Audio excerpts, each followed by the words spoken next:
Heaven responds to words, not tears. E.W. Kenyon. E.W. Kenyon opened his Bible one day to the words of Jesus in Mark's Gospel, where it is written, "Whosoever shall say unto this mountain, Be thou removed, and be thou cast into the sea, and shall not doubt in his heart, but shall believe that those things which he saith shall come to pass, he shall have whatsoever he saith." That is the verse, that is the source, straight from the 11th chapter of Mark.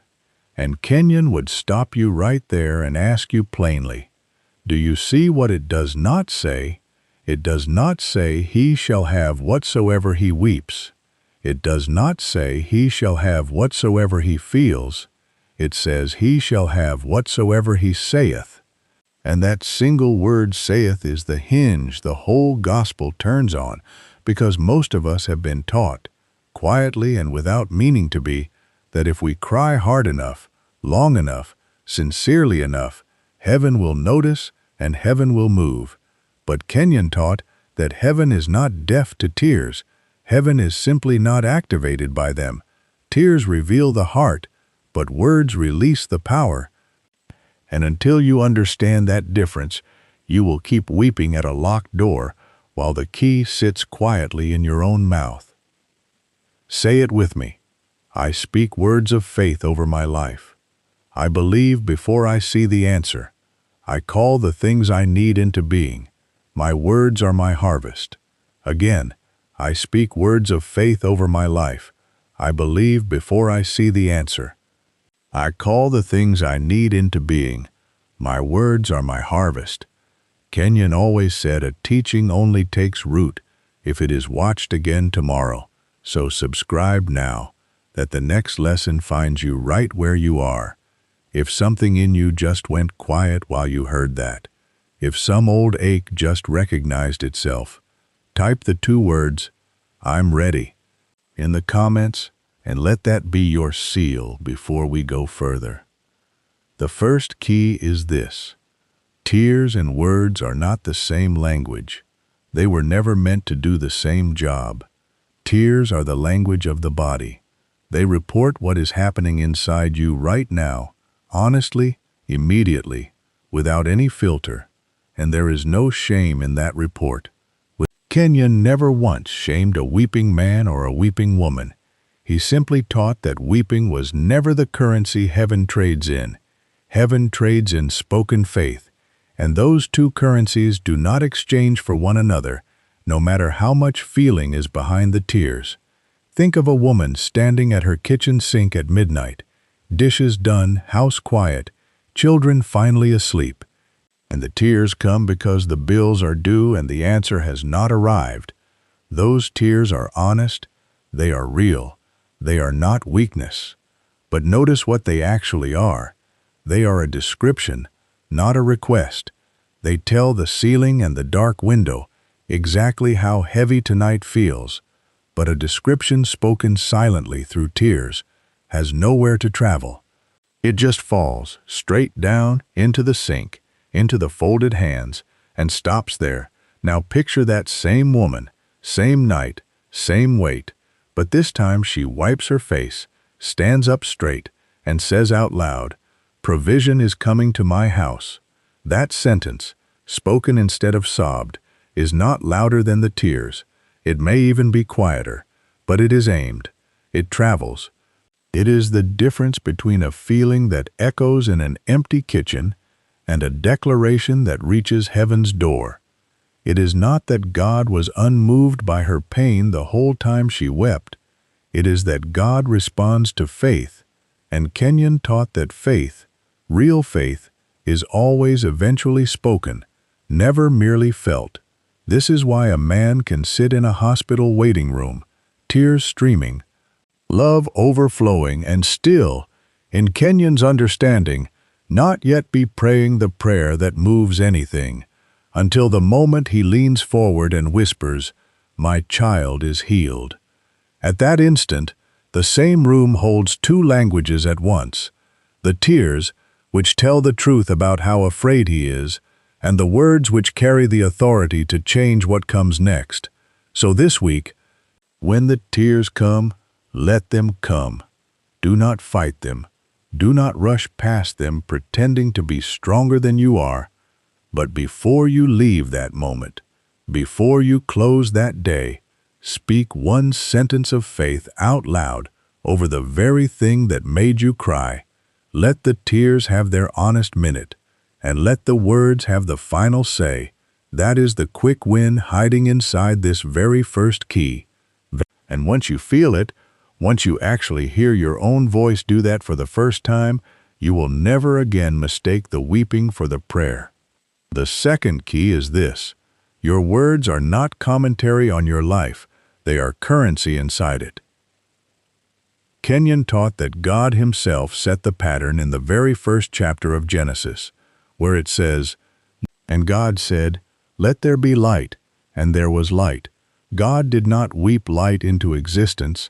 God did not feel light into existence. God spoke, and Kenyon taught that since man was made in that same image, man was given that same tool. Dominion was never given through emotion. Dominion was given through declaration. So consider the ordinary business of an average Tuesday. A man wakes up, and before his feet even hit the floor, he mutters, "I am so tired of this life." At breakfast, he tells his wife, "Nothing ever works out for us." On the drive to work, he says under his breath, "I will probably lose this job eventually." By lunch, he has told a coworker, "I just have bad luck." That man has spoken 4 sentences of quiet defeat before noon. And not one teardrop was involved. He never felt like he was praying. But Kenyon would say he was praying constantly, praying the wrong prayer, because heaven does not sort words into casual and sacred. Heaven simply hears the words, and heaven responds to words, and here is what makes this so easy to miss. None of those 4 sentences felt like declarations to him. They felt like small talk. They felt like venting. They felt like nothing at all. And that is exactly Kenyon's point. The tongue does not pause to ask permission before it plants a seed. It plants with every sentence, casual or careful. So picture that same man's wife, standing at the same kitchen counter hours later, and imagine she had said instead, "This house is provided for." Imagine the coworker had said, "I expect good things to keep finding me." The facts around them would not have changed in that instant. The bills would still be due, the job would still be uncertain. But Kenyon taught that the atmosphere a person lives inside is built sentence by sentence, the same way a room fills slowly with either smoke or light, depending on what is burning in it. And your mouth, all day, every day, is either burning defeat or burning faith. There is no third option. There is no neutral gear. Silence itself is not neutral either, because the sentences you repeat in your own mind count just as much as the ones spoken aloud. Kenyon taught that thought is simply unspoken word. So the tired inner mutter, the quiet resigned sigh you never let anyone hear, is still currency being spent, still a seed going somewhere, which means the same mouth that leaked defeat all morning can, by evening, begin leaking faith instead, one sentence at a time, and the moment it does, the atmosphere around that life begins, slowly, to shift, because words are containers, and whatever you pour your believing into, that is the container that reaches heaven's door. I spend my words like currency, and I choose what they buy. The third key is this: the tongue does not just describe your life, it steers it. Kenyon taught this using the picture of a small rudder guiding a great ship, a tiny piece of wood or metal, hardly noticed against the size of the vessel, yet it decides which direction the whole ship travels. And he would remind you that the ship does not ask the rudder's permission. The ship simply follows wherever the rudder is turned, whether the captain meant to turn it or not. And that is the part most people never stop to consider. The rudder is always working. There is no such thing as a ship with no direction. A ship without a steady hand on the wheel still goes somewhere. It drifts wherever the current and the wind decide, and Kenyon taught that a life without disciplined words works the very same way. It still goes somewhere. It simply goes wherever careless words have quietly steered it. So let us walk through an honest day, not a dramatic one, an ordinary one. 6 in the morning, the alarm goes off, and the first words out of your mouth are, "I cannot do this today." 7 in the morning, stuck in traffic. You say, "This always happens to me." 9 in the morning, your boss gives you a hard task and you mutter, "I am going to fail at this." Noon, you tell a friend over lunch, "I am just not the lucky type." 3 in the afternoon, tired. You say, "I do not have the energy for my own life anymore." 6 in the evening, you collapse on the couch and sigh. Nothing ever changes. That is 6 declarations spoken in a single day without a single tear. And Kenyon would ask you plainly, if heaven responds to words, what did that day just build? It built exactly what it said, brick by brick, sentence by sentence. And notice something else about that day. Not one of those 6 sentences was screamed. Not one of them was even said with much feeling at all. They were said flatly, almost absent-mindedly, the way a person hums a tune without noticing they are humming. And that is precisely how the rudder usually turns, quietly, without ceremony, while the captain is busy looking at something else entirely. Most people imagine their words only matter when they are shouted in anger or sobbed in grief. But Kenyon taught that the sentences muttered on autopilot are often the very ones doing the steering, because they are repeated the most, and repetition is what deepens a groove for any rudder to settle into. Here is the mercy inside that hard truth. If 6 careless sentences can steer a day downward without even trying, 6 deliberate sentences can steer it upward just as surely. And they do not need to be loud either. A quiet, steady word of faith, said the same plain way you once said the word of defeat, will turn the ship just as certainly. So this week, pause for a moment and pick one real sentence you catch yourself repeating without thinking, the one that slips out at the sink, in traffic, at your desk, and simply replace it, not with a hollow slogan, but with a true declaration of faith that fits your actual situation, and speak it every time the old sentence tries to surface. At first it will feel unnatural, almost forced, the way any new course feels against an old current. But Kenyon taught that the rudder does not care how it feels, it only cares which way it is held. Hold it toward faith long enough and the whole ship follows. That is how the rudder turns. One small correction repeated until the whole ship changes course. The 4th key is this: confession comes before possession, never after. Kenyon taught that most people wait to speak faith until after the evidence arrives. They want to see the check before they say provision is mine. They want to feel healed before they say healing is mine. But that order, he taught, has faith backwards. Faith speaks first, and the evidence follows, because the spoken word is the seed, and no farmer waits for the harvest before he plants. He plants in bare dirt, with no visible proof anywhere in the field, and then he waits, trusting the seed he already spoke into the ground. Picture a man named to himself only, standing in his garage one evening.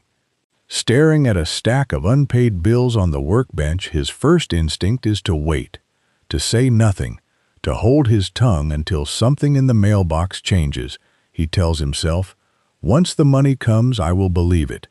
Once the job offer comes, I will say it out loud.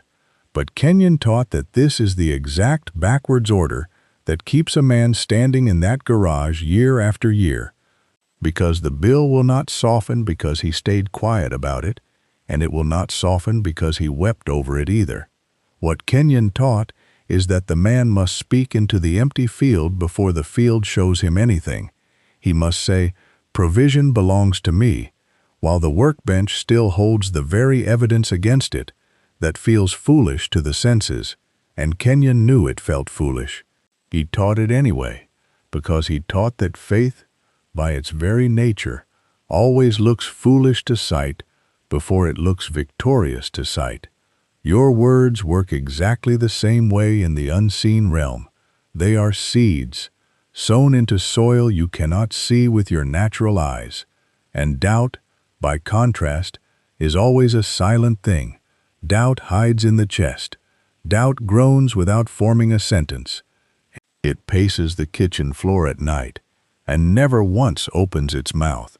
But faith, real faith, always eventually opens its mouth. Faith cannot stay locked in the chest the way doubt can. Faith has to be spoken to become a seed at all, a feeling kept silent inside you, however sincere, however strong, never once leaves your own body. It goes nowhere. It plants nothing.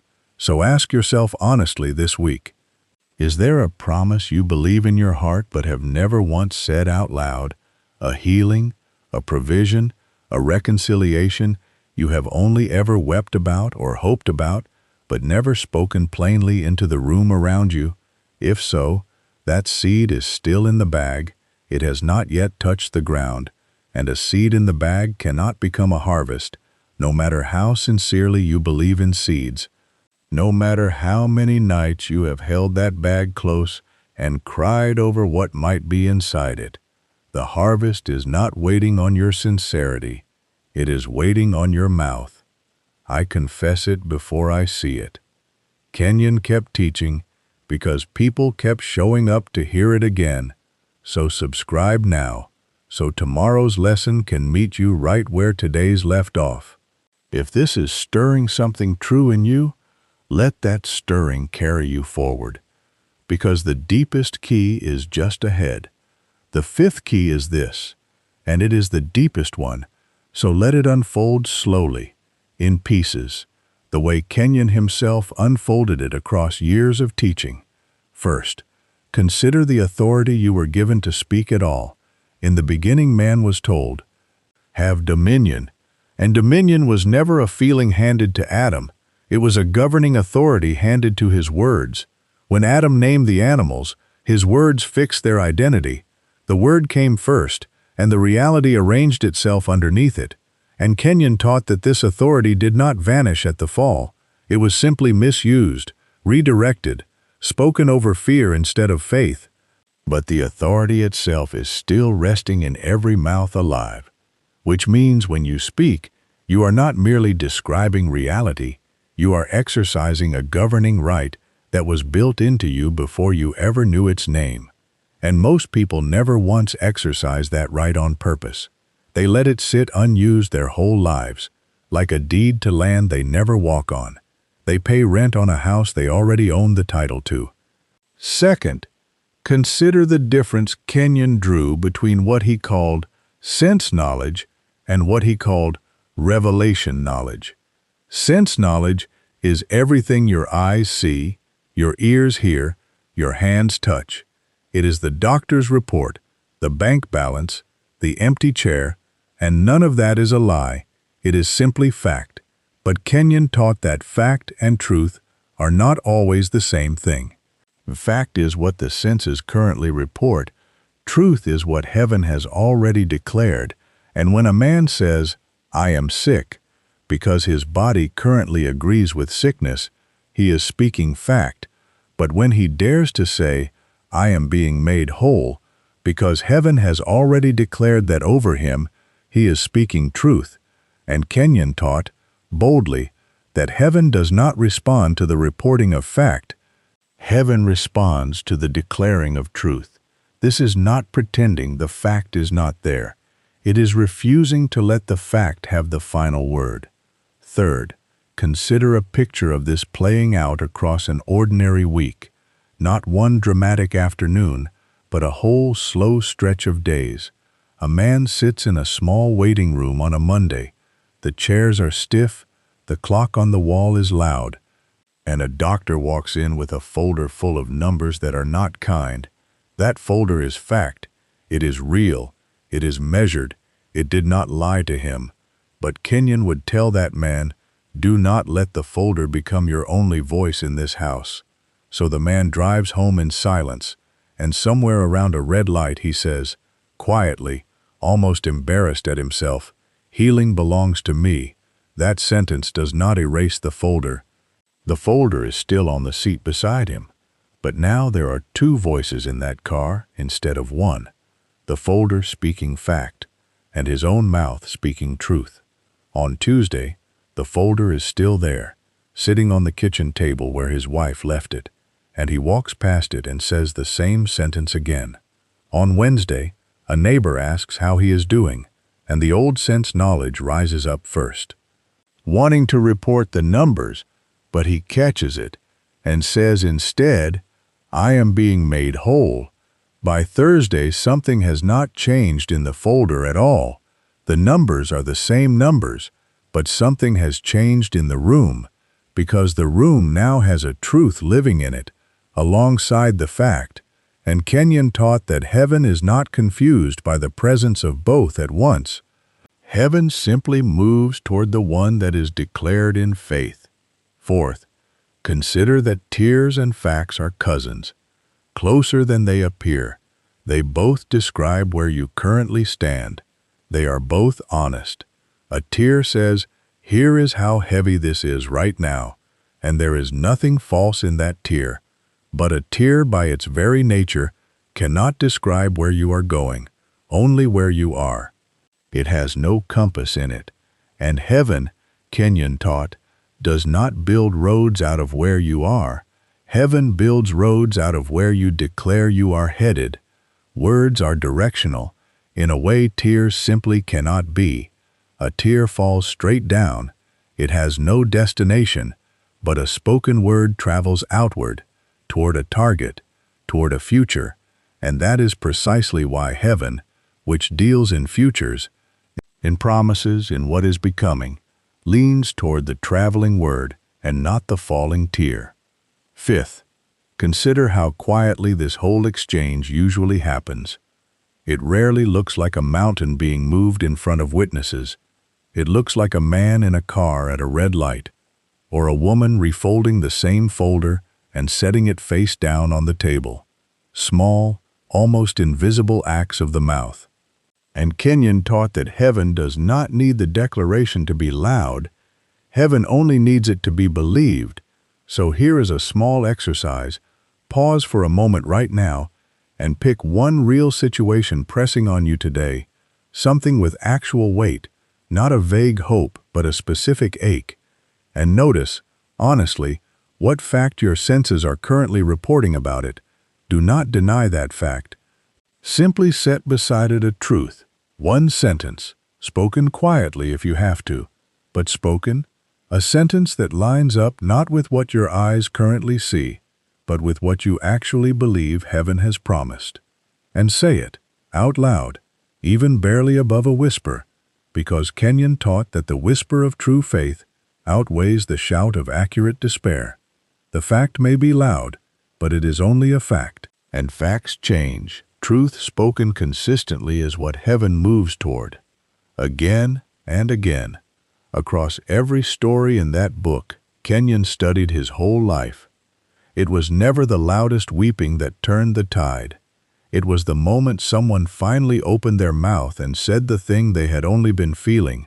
And once you have said it, say it again tomorrow, and again the day after. Because a single sentence spoken once is a seed dropped once, but a truth spoken daily becomes the very ground you stand on. I declare truth over fact every time. The sixth key is this, and it is the gentlest one. Your tears are not the enemy here. Kenyon never once taught a person to stop feeling, to harden their heart, to perform a strength they did not actually have. Weeping is human. Weeping is honest. And there will be nights when the weeping is simply the truest thing you can offer. So let it come. Do not fight it. Do not apologize for it. But notice something Kenyon kept returning to. Tears are like wax, soft, warm, real, but wax alone gives no light. It is the flame that gives light, and your spoken word is that flame.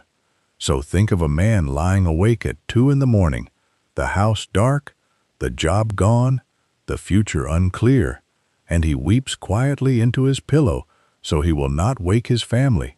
That weeping is not weakness. That weeping is a man being honest with the weight he is carrying. But Kenyon would gently ask, what happens after the weeping? Does the night simply end there, in silence? Or does the man, still shaking, still tired, open his mouth in the dark and whisper, provision is already on its way to me? That whisper does not erase the tears that came before it. It completes them. It takes the raw material of honest feeling and gives it a direction, because tears fall straight down. They only measure the weight of now. But a whispered word of faith travels forward, out of that dark room, into a future the eyes cannot yet see. And heaven, Kenyon taught, is always listening for whichever sound comes last, not the sound that comes first. So if the sob is the first sound of the night, let it be, but do not let it be the final sound. Let the final sound, however small, however tired, however cracked in the middle, be a true sentence spoken over your life, because that last sound is the one heaven carries forward into morning.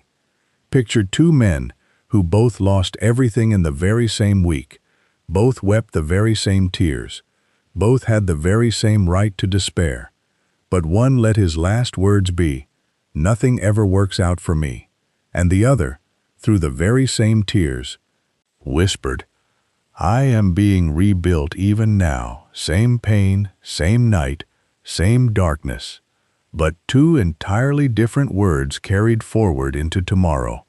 And Kenyon taught that heaven does not measure which man cried harder. Heaven simply answers whichever word was left standing when the crying stopped. So tonight, whatever this day has cost you, let the tears come if they must come. They are not shameful. They were never shameful. But before you close your eyes, speak one sentence, low and steady, plain and simple, over the very thing that broke your heart today. Let that sentence be the last thing in the room. Let it be the lantern left burning after the storm has passed. And let it be the word heaven finds waiting when it comes looking for what you actually believe. I let my last word be a word of faith. Here is the whole picture. Tears reveal the heart, but words release the power. The mouth is not commentary, it is currency. The tongue is a small rudder steering a whole life. Confession is the seed that must go into the ground before any harvest shows itself. Heaven answers declared truth, never merely reported fact. And the last word you speak over any moment is the word heaven carries forward, 6 keys, but really 1 recognition wearing 6 different faces. Heaven has never been distant from your pain. Heaven has simply been waiting on your mouth, waiting for the words that turn honest feeling into spoken faith. And once you see that, you cannot unsee it. Every room you have ever cried in becomes a room you can also speak in. And that changes what those rooms are for. So let your tears fall when they must. They are not a failure, they never were, but do not let them be the last sound in the room. Let your voice follow them, steady and sure, because that voice, Kenyon taught his whole life through, is the voice heaven has been listening for all along. Say it with me one final time. I speak words of faith over my life. I believe, before I see the answer, I call the things I need into being. My words are my harvest. Heaven was never waiting on your tears. It was only ever waiting on your words. So speak, and let heaven answer.